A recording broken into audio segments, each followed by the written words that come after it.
تھے جب میرے پیغمبر کی ذات کو صحابہ نے وسیلہ بنایا ہے تو حضور مجاہد ملت کو وسیلہ ہم کیوں نہ بنائے؟ سامعین حضرات، یہ پروگرام آپ عاطف سائبر ورلڈ کی جانب سے سماعت کر رہے ہیں۔ مجاہد ملت کی ذات کو وسیلہ بنائے تو یہ شرک کیسے ہو جائے گا؟ اعلی حضرت کی ذات کو وسیلہ بنائے یہ شرک کیسے ہو جائے گا؟ مخدوم سبنا کی ذات کو وسیلہ بنائے یہ شرک کیسے ہو جائے گا؟ آئیے میں ایک حدیث آپ کو سناتا ہوں، محبت کے ساتھ بولے سبحان اللہ، اور تلاوت بولے سبحان اللہ۔ یہ حدیث پاک سنیں، یہ حدیث پاک کنز الامال میں موجود حدیث پاک ہے۔ ان مالک داری رضی اللہ تعالی عنہ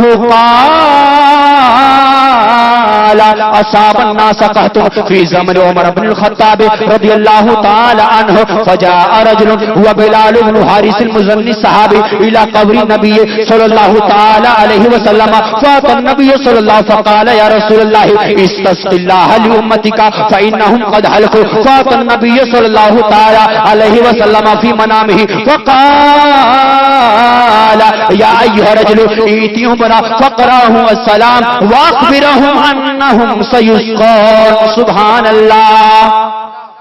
حدیث پاک کا ترجمہ سنیں۔ حضرت مالک روایت کرتے ہیں کہ میرے نبی کے دوسرے خلیفہ حضرت عمر فاروق اعظم کے زمانے میں قحط پڑ گئی، بارش نہیں ہو رہی، پانی سوکھ گئے، سبزیاں سوکھنے لگی، جانور مرنے لگے، انسان پانی کے لیے پریشان، چاروں طرف تباہی تباہی۔ صحابہ کرام نے مشورہ کیا، ایک میٹنگ رکھی کہ اے لوگوں سن لو، جب پہلے نبی کے زمانے میں بارش نہیں ہوتی تھی، قحط پڑتی تھی، ہم اللہ کے رسول سے دعائیں کراتے تھے، لیکن آج بارش نہیں ہو رہی ہے، آج کیا کیا جائے؟ صحابہ کرام ابھی آپس میں مشورہ کر رہے تھے کہ میٹنگ سے، محفل سے ایک صحابی رسول جن نکلے جن کا نام حضرت بلال بن حارث مزنی صحابی، محفل سے نکلنے کے بعد ڈائریکٹ اللہ کے رسول کے مزار پاک گئے، میرے نبی کی قبر کو پکڑی، میرے نبی کے مزار کو پکڑا، عرض کہ یا رسول اللہ استسق اللہ لامتک فانهم قد هلكوا، یا رسول اللہ اللہ سے پانی دلوا دیجئے، آپ کی امت ہلاک ہو رہی ہے، آقا اللہ سے پانی دلوا دیجئے، آپ کی امت برباد ہو رہی ہے، اللہ سے پانی دلوا دیجئے،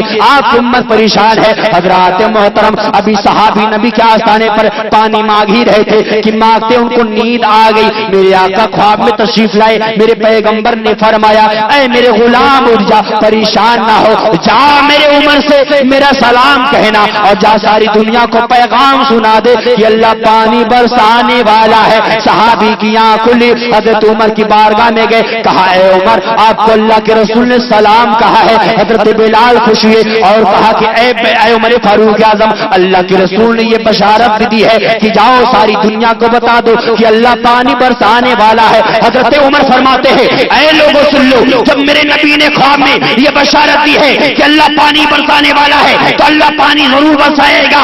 ابھی کہنا ہی تھا، چاروں طرف دھوپ تھی، دھوپ ختم ہو گئی، بدلی ہو گئی، اچانک بارش ہو گئی، اتنی بارش ہوئی کہ پہلے لوگ پانی کے لیے پریشان تھے، اب پانی سے پریشان۔ اب حضرات آپ بتائیں، اگر پانی مانگنا، اگر اولیاء کرام کی بارگاہ میں جا کر دعائیں کرنا، ان سے کچھ مانگنا اگر شرک ہے تو بولو حضرت بلال نے کیا کیا؟ بولیے کیا کیا؟ حضرت بلال نے مانگا نا پانی۔ حضرات محترم آپ یاد رکھے، اگر کوئی آپ سے کہے شرک ہے اس کی بات نہ مانگنا، یاد کر لو حضرت بلال میرے نبی کے آستانے پر جا کر، میرے نبی کی قبر پہ جا کر، نبی کے مزار پہ جا کر، میرے نبی کو وسیلہ بنا کر پانی مانگ کر ساری دنیا کو یہ پیغام دیا ہے کہ نام نبی سے دلوں کو سرور ملتا ہے، نگاہ فکر کو تازہ شعور ملتا ہے، اور نصیب کیسا بھی ہو نام محمد لے کر خدا سے جو بھی مانگو ضرور ملتا ہے۔ سبحان اللہ۔ اس سے معلوم کیا ہوا کہ مزارات پر جا کر ان سے دعائیں کرنا یہ شرک اور بدعت نہیں ہے، محمد عربی کے غلاموں کی سنت ہے۔ اب ہم لوگ حضور مجاہد ملت کی بارگاہ میں پہنچ گئے، اب کیا ہے؟ اب ہم دعائیں کریں گے۔ سب سے پہلے آپ لوگ وہاں پہنچتے کیا لیتے؟ پھول خریدیں گے، لیتے نا؟ حضور مجاہد ملت کے مزار پاک پر پھول ڈالنے کے لیے پھول خریدتے ہیں نا؟ کہتے ہیں یہ بھی شرک ہے، یہ بھی گناہ ہے، یہ بھی ناجائز ہے، پھول کیوں چڑھاتے ہیں؟ اب بتائیے، پھول چڑھاتے ہم، ٹینشن ان کو ہو رہا ہے، پھول خریدتے ہم، پریشانی ان کو ہو رہی ہے۔ حضرات ایک بات بتاؤں، پھول چڑھانا بھی قسم خدا کی میرے نبی کی سنت، بولی سبحان اللہ، شرک و بدعت نہیں، میرے مصطفیٰ کی سنت۔ اب آپ سننا چاہ رہے ہیں آپ لوگ؟ نہیں سننا چاہ رہے ہیں؟ ہاتھ اٹھا کر بتا کر سننا چاہتے ہیں؟ سبحان اللہ. سنیے سنیے کہ پھول چڑھانا شرک و بدعت نہیں ہے. سنیو ایک پیغام لے کر جاؤ. پھول چڑھانا بھی ثابت. ہم پھول چڑھاتے ہیں تو کیوں چڑھاتے ہیں؟ کہاں سے چڑھاتے ہیں؟ سب سے پہلے کس نے چڑھایا ہے؟ اس کا ثبوت کہاں ہے؟ اس کی اصل کہاں سے ہے؟ تو آئیے میں ایک حدیث پاک آپ کو سناؤں. یہ حدیث پاک شاہ ستہ کی ساری کتابوں میں موجود ہے. حدیث پاک یہ ہے عن ابن عباس قال مر النبي صلی اللہ تعالی علیہ وسلم بقبرین فقال انهما لا يعذبان وما يعذبان في كبير واما احدهما فكان لا يستتر من البول واما الاخر فكان يمشي بالنميمه ثم اخذ جريده رطبه فشقها لسانه فغرز في كل قبر واحده قالوا يا رسول الله لما فعلت هذا قال لعله يخفف عنهما ما لم تيبس. سبحان الله. ترجمہ سنیں. حضرت عبداللہ ابن عباس رضی اللہ تعالی عنہما سے روایت کہ میرے نبی دو قبروں کے پاس سے گزر رہے تھے. بولیے سبحان اللہ. دو قبروں کے پاس سے میرے آقا گزر رہے ہیں. میرے آقا اچانک رک گئے. صحابہ کرام نے عرض کیا آقا آپ اچانک کیوں رک گئے؟ میرے آقا نے فرمایا انی ارا ما لا ترون واسمعوا ما لا تسمعون. جو میں دیکھتا ہوں وہ تم نہیں دیکھتے, جو میں سنتا وہ تم نہیں سنتے. یہ جو دونوں قبریں ہیں, ایک دائیں طرف ایک بائیں طرف, ان دونوں قبر والوں پر اللہ کا عذاب ہو رہا ہے. تو میرے صحابہ کرام نے عرض کیا رسول اللہ ان دونوں قبر والوں پر اللہ کا عذاب ہو رہا ہے. جب آپ کی نگاہ نے یہ دیکھ لیا کہ ان پر عذاب ہو رہا ہے تو آقا آپ یہ بھی جانتے ہیں کہ عذاب کیوں ہو رہا ہے. آج لوگوں کا اتنا کمزور عقیدہ, لوگ بولتے ہیں نبی علم غیب نہیں جانتے, لیکن صحابہ کا عقیدہ دیکھیے. صحابہ کا عقیدہ کتنا ٹھوس تھا. عرض کرتے ہیں آقا آپ یہ بھی جانتے ہیں کہ ان پر عذاب کیوں ہو رہا ہے, ان کا جرم کیا تھا, ان کا گناہ کیا تھا؟